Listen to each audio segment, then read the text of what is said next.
ये लो बेटा तुम्हारे 10 रुपए। अरे अम्मा, मैंने कब 10 रुपए दिए तुमको? बेटा तुम्हें याद नहीं, लेकिन कल मैं तुमसे सामान लेके गई थी। 70 रुपए का सामान था, मैंने 100 रुपये दिए। तुमने मुझे 30 रुपए की जगह 40 रुपए दे दिए वापस। हाँ हाँ हाँ, याद आया मुझे।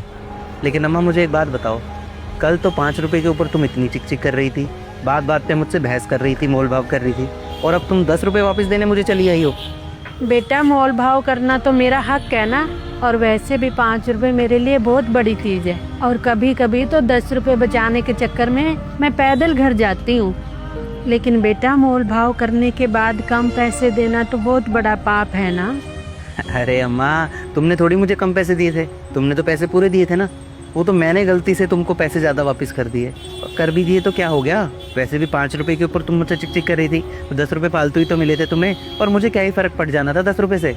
बेटा तुम्हें तो कोई फर्क नहीं पड़ता, लेकिन मेरे मन पर तो बोझ रहता ना कि मैंने जानते बूझते हुए भी तुम्हारे पैसे खा लिए। इसीलिए बेटा मैं सुबह सुबह तुम्हारे पैसे लौटाने आ गई। अच्छा अम्मा, तुम आई कहाँ से हो वैसे? क्योंकि आसपास तुम्हें पहले तो कभी देखा नहीं। कहाँ रहती हो तुम? बेटा मैं सेक्टर 8 में रहती हूँ। क्या बात कर रही हो अम्मा, तुम सेक्टर 8 से मतलब 5-6 किलोमीटर दूर से यहाँ पे मुझे 10 रुपए वापस देने आई हो? हाँ बेटा, मन को सुकून चाहिए था ना। वैसे भी कुछ साल पहले मेरे पति चल बसे थे, लेकिन उन्होंने अपनी सारी जिंदगी नेक और मेहनत की कमाई की, और मुझे भी बताया कि कभी किसी का हक या किसी का पैसा नहीं मारना, ईमानदारी से ही ज़िंदगी बसर करनी है। क्योंकि बेटा इंसान तो चुप रह सकता है, लेकिन ऊपर वाला कभी भी हिसाब मांग सकता है। और बेटा अमीरी गरीबी दुख सुख तो आता रहता है, लेकिन इंसान का ईमान नहीं गिरना चाहिए। अच्छा बेटा मैं चलती।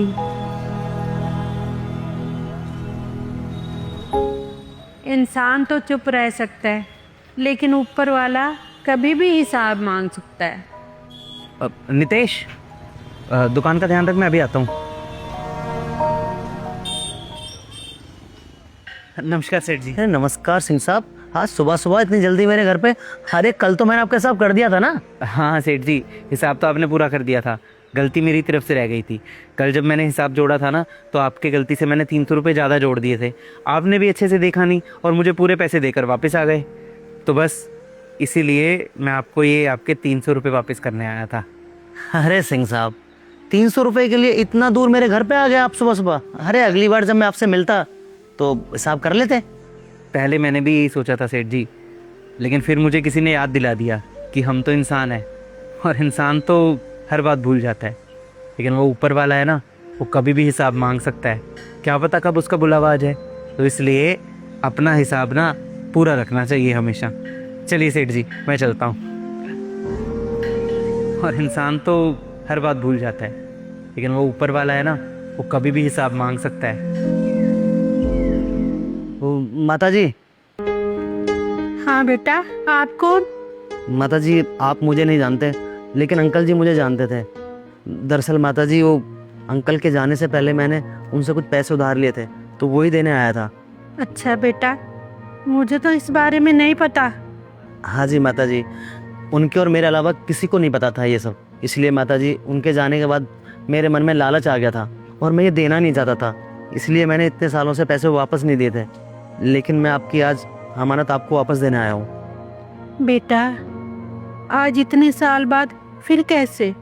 वो माता जी, आज ना किसी ने मेरी आंखें खोल दी और मुझे याद दिला दिया कि इंसान भले ही भूल जाए, लेकिन ऊपर वाला कभी कुछ नहीं भूलता, और वो कभी भी हिसाब मांग सकता है। इसलिए मैं अपना हिसाब बराबर करने आया हूँ। बेटा ये तो बहुत सारे पैसे हैं। हाँ माता जी, मैंने उनसे 50,000 रुपये लिए थे, लेकिन इतने सालों की ब्याज जुड़ के ना इतने पैसे बन गए उनके।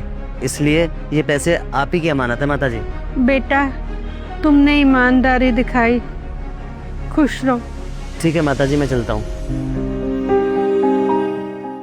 सच कहते हैं कुछ लोग, अच्छाई लौट कर जरूर आती है।